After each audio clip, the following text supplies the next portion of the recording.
àwọn àgbà bọ̀ wọ́n ní tá bá lé ní dàkú bá ní a máa ń dẹ̀yìn ni ṣùgbọ́n ó jọ pé gbajúmọ̀ òṣèrébìnrin tíátà ilẹ̀ wa ìyẹn Lizzy Anjorin ò ṣetán láti tú okùn lọ́rùn ìyáálé rẹ̀ tẹ́lẹ̀ rí ìyẹn Fọlá Tinubu níṣẹ́ ló tún wọ tùùtù lórí ẹ̀rọ ayélujára ló sì ń sọkún ìgbákùgbọ́ ọ̀rọ̀ sí ẹgbẹ́ ohun tó sọ. pé ìgbà tó dé China ní Kétu ẹgbẹ́ gbogbo nǹkan tó ń polówó 30 naira ni 30,000 naira ẹgbẹ́ gbogbo nǹkan tó ń polówó kẹ́ deposit 30,000 naira tó bá jẹ́ pé fúnra rẹ̀ ló kówó naira 2 naira 3 naira jọ tó ní ṣọ́ọ̀bù tó máa sanwó ṣọ́ọ̀bù tó ní sales girl tó máa gbowó lóṣù tó lówó ṣọ́ọ̀bù tó máa tún san tó lówó ilé tó máa tún san tó ní bàbá responsibilities ó ní bó ṣe máa ṣiṣẹ́ ó ní bó ṣe máa focus.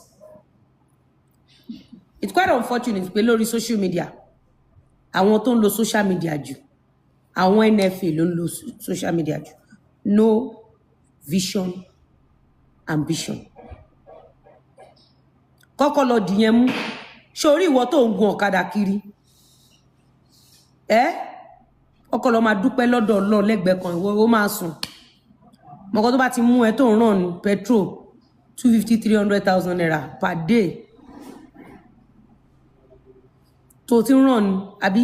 ẹ̀yin tẹ́ máa ń lo generator ẹ̀yin tẹ́ ń lo generator àwọn generator ńlá èlò lówó epo yín per day tó bá fẹ́ lo generator látàárọ̀ dalẹ́ a sì máa sọ̀rọ̀ 80 to 100,000 or 150,000 tí n bá parọ́ kẹ́ máa já mi náà. tó bá wá ní shop sí bí ọ̀nà mẹ́rin times 4 or times 5 ìwọ náà máa gbé mọ́tò pé ó fẹ́ jáde pé ó fẹ́ lọ tó dọ̀ bá wà máa lo epo 80,000 per day 80,000 times 10 800,000 800,000 times 3 èló nìyẹn 2.4 million lóṣù kan nìyẹn ṣó mọṣẹ́ tó máa ṣe kó tó lè rí 2.4 million naira lóṣù fún mọ́tò tiẹ̀ nìyẹn wá ṣírò owó epo tó máa rà àti gbogbo shops ṣírò owó epo petrol tó máa rà sílé àníyàn ní gbogbo nǹkan láyé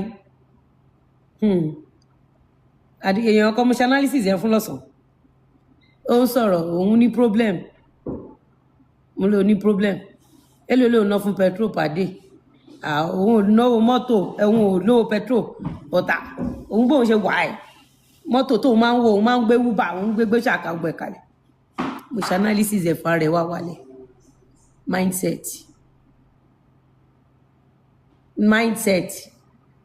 mindset ló mú ṣẹ̀pẹ̀tẹ̀ rí Ìyábọ̀